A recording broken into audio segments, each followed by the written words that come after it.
मुझे शक है कि तुम मेरी गैर मौजूदगी में किसी से मिलती हो। उसने कहा कैसी बात कर रहे हैं आप, शर्म आनी चाहिए आपको, अपनी बीवी पर लांछन। कहा नहीं, तुम किसी से नहीं मिलती हो। कहा नहीं। तो चलो इस पहाड़ के ऊपर, उसके ऊपर एक मंदिर है, उस मंदिर में एक देवी है, देवी की मूर्ति पर हाथ रखकर कसम खाओ कि मैं आपकी गैर मौजूदगी में किसी से नहीं मिलती हूं। अच्छा, उस देवी के बारे में अकीदा यह था कि अगर झूठी कोई कसम खाता था उसका पूरा खानदान मर जाएगा। तो अब ये कसम कैसे खाए? उसका अकीदा था कि मर जाएं। तो उसने कहा देखिए आज मैंने घर में बहुत काम किया है, आपको सबूत ही चाहिए ना देवी की कसम, तो ऐसा करिए कल चलेंगे, आज छोड़ दीजिए। कहा ठीक है, मैं जा रहा हूँ ऑफिस, तो मैं कल देवी पर हाथ रखकर कसम खाना पड़ेगी। उसने कहा ठीक है। ये चला गया ऑफिस और ये चली गई उसी आदमी के पास जिससे इसका कॉन्टेक्ट था। उससे कहने लगी हमारी चोरी पकड़ी गई, अब कसम तो खाना ही पड़ेगी, ऐसा करो, मैं नहीं चाहती हूँ कि झूठी कसम खाऊं। तो कहा अब क्या हो? तो ऐसा करो कि कल पहाड़ी के नीचे अपना गधा लेके आ जाना, और मैं ये कहूँगी पहाड़ी बहुत ऊपर है, आप इस गधे को किराए पे कर लीजिए और गधे वाला मुझे वहाँ तक ले जाएगा, बाकी मामला मैं संभाल लूँगी। उसका बॉयफ्रेंड दूसरे दिन गधा लेकर पहुँच गया। इसका आदमी इसको लेके जा रहा है पहाड़ी पर, पहाड़ी के नीचे ही गधा वाला खड़ा था। कहने लगी इतनी ऊपर पहाड़ी पर मैं कैसे चढ़ूँगी, सब लोग जाते हैं सवारी से, क्या आप मेरे लिए इस गधे को किराए पर नहीं कर सकते हैं, इसको उजरत दे देना, किराया दे देना। उसने कहा क्यों नहीं। गधे वाले से बात की, वो तो कम में भी तैयार हो गया, उसको तो ले जाना था, न भी मिलता तब भी। कहा बैठो बैठो। वो साड़ी पहनकर गई जानबूझकर, और गधे वाला गधा लेके चलने लगा, और ये गधे पे बैठी हुई है। और जैसी पहाड़ी पे पूरी चढ़ी और देवी की आने वाली हुई मूर्ति, वैसे ही ये गधे से जानबूझकर गिर गई। ये औरत गधे से जानबूझकर गिर गई, और गिरते हुए इसने अपनी साड़ी पूरी यहाँ तक उठा ली, ऐसे शर्मगाह पूरी खोल दी, अंदर कुछ भी नहीं पहने थी, साड़ी लेके ऐसे उठा के गिरा के ऐसे गिर गई, आ मैं मरी, और पूरी शर्मगाह उसकी खुल गई। उसका शौहर जल्दी से आया है, साड़ी उस शौहर ने नीचे की, उसके पति ने, गधे वाले मारेंगे थप्पड़ कमीना, देख के नहीं चलता है। उसने कहा सॉरी भाई गलती हो गई, मैं क्या करूं, ये सही से बैठी हुई नहीं थी। बस उसको इतना ही करना था। इसने देवी पर हाथ रखकर कसम खा ली कि मैं इस देवी माँ पर हाथ रखकर कसम खाती हूँ कि मेरी शर्मगाह को आपके और इस गधे वाले के अलावा किसी ने नहीं देखा आज तक।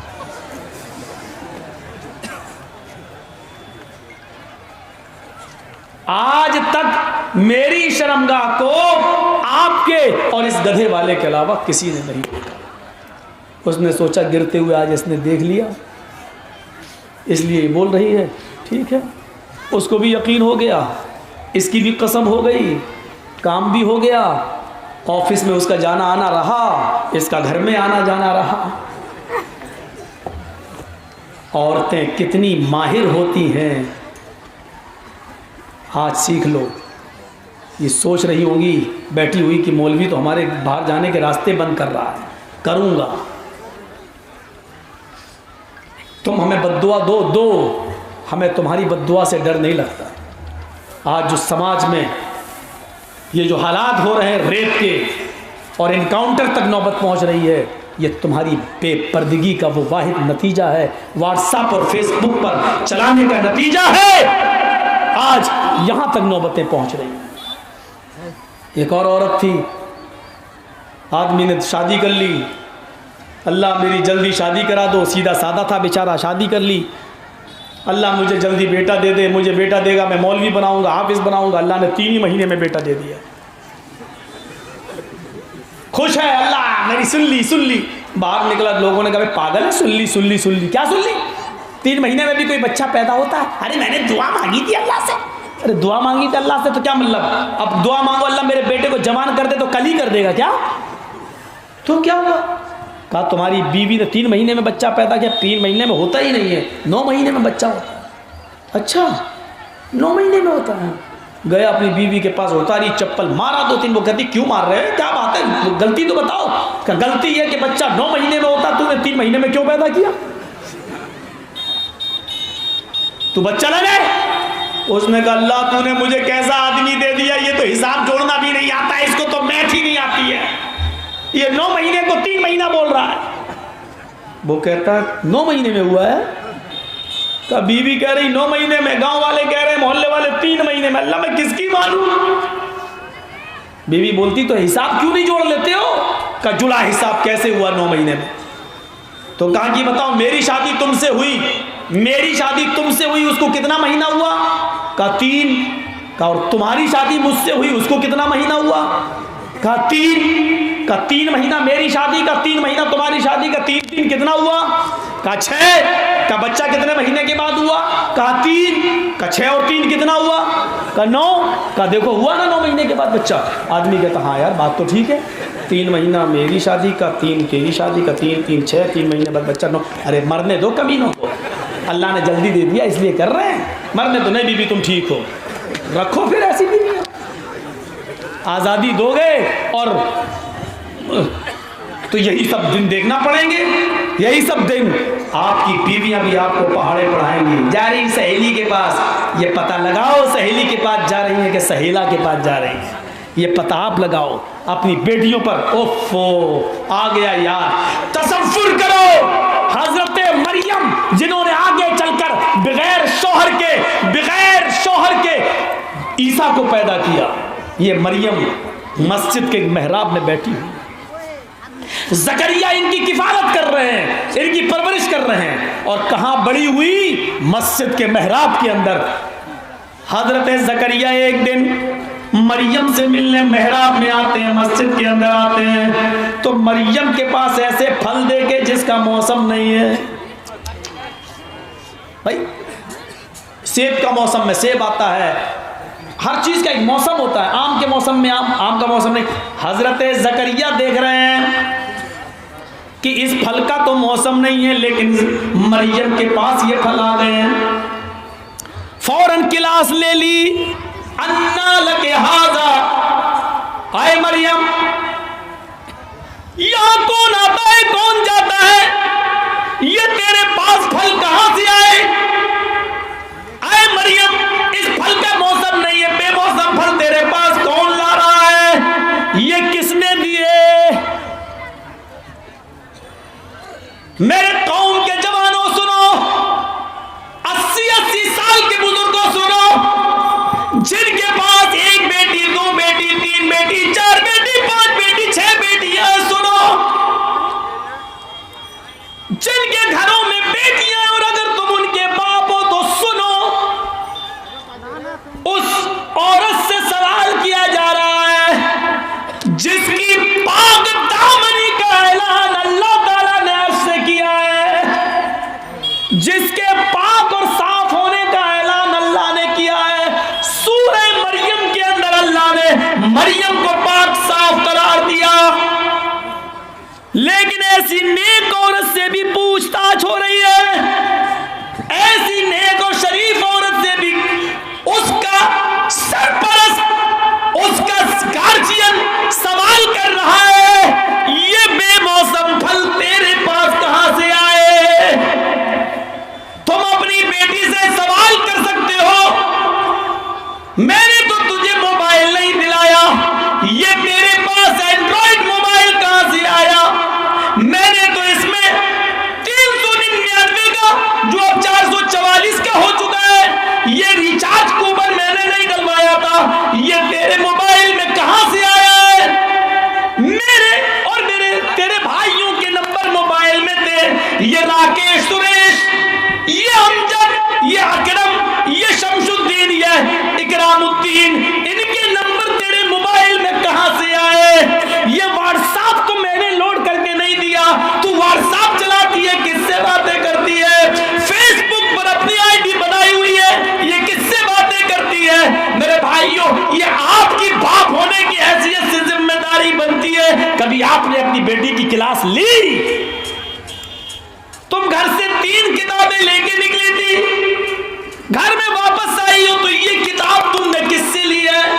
पापा काम छूट गया था स्कूल का। ठीक है काम करो, लेकिन ये तुमने किससे ली है? अपने एक दोस्त से ले ली। किसी लड़की से क्यों नहीं ली? दोस्ती की किताब क्यों ली है, लड़के से क्यों मांगी है? ये सवाल आपको कभी किया है आपने अपनी बेटियों से? सुनो, तुम्हारी बेटियां तुम्हारे लिए कितने भी भरोसे के लायक हो, लेकिन हजरत मरियम से ज्यादा पाक दामन नहीं। जब मरियम की क्लास ली जा सकती है तो हम अपनी बेटियों की क्लास क्यों न ले? मरियम की आंखों में आंसू आ गए, अपने गार्जियन से बोलती है, आपका ये सवाल कि ये नेमतें कहां से आई? क़ालत हुवा मिन इंदिल्लाह। आए मेरे गार्जियन, में आप ही की बेटी हूं, आप ही की सरपरस्ती में पली हूं, आपके संस्कार मुझे मिले, आपकी नेक स्वभाव में मैं रही हूं, मैं गलत कदम नहीं उठा सकती। आए ज़करिया, आए मेरे गार्जियन, ये सारी नेमतें मेरे पास अल्लाह के पास से आई है, गैब से आई है, जन्नत से आई है, कोई फरिश्ता लाया है, किसी ने हमें दी नहीं है। मैं आपका मुंह कभी काला नहीं होने दूंगी।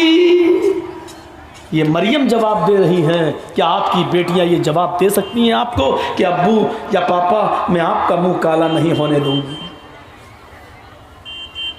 शर्मिंदगी आपको नहीं होने दूंगी? हमारी बेटियों के पास ये जवाब नहीं है।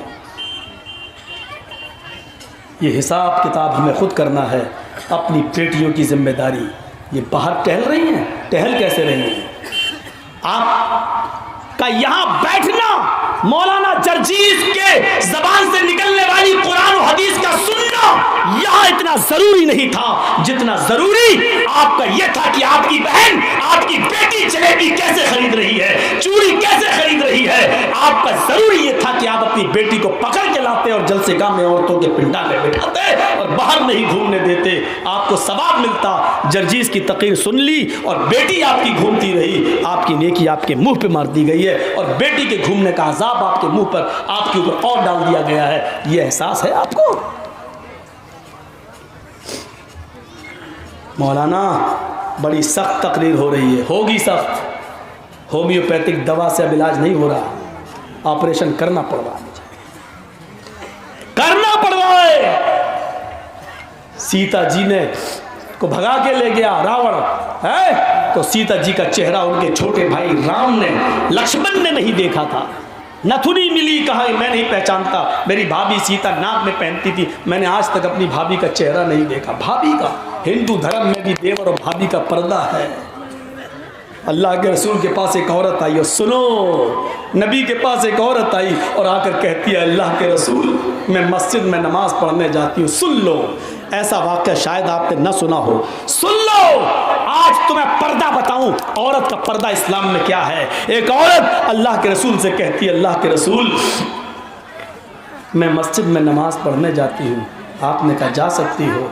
कहा अल्लाह के रसूल मैं बहुत नीचा चादर, चेहरा छिपाकर, हाथों में सॉक्स, हाथों में ग्लव्स और पैरों में सॉक्स पहनकर और चादर लंबी पहनकर, ज़मीन से घिसटती हुई चादर, यानी ज़मीन से कुछुलती हुई चादर, इतनी लंबी चादर मैं पहनती हूँ कि ज़मीन से मिट्टी को छुलती है, मैं इतनी लंबी चादर पहनकर जाती हूँ। आपने कहा बीबी चादर इतनी ही लंबी होनी चाहिए।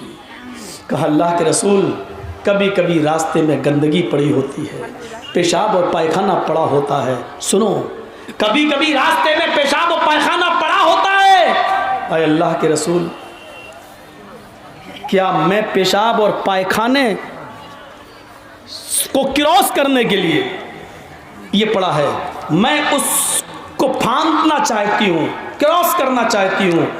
अगर मैं ऐसे ही निकलूँगी तो चादर में लैट्रीन या पेशाब पायखाना लग जाएगा, तो क्या मैं थोड़ी सी चादर ऊपर करके यहाँ तक, इतनी, ऐसे उसने इशारा किया, इतनी चादर मैं उठा लूँ, यहाँ तक कर लूँ और गंदगी को क्रॉस करके आगे निकल जाऊँ और फिर चादर को छोड़ दूँ, तो क्या मेरे लिए ये जायज़ है?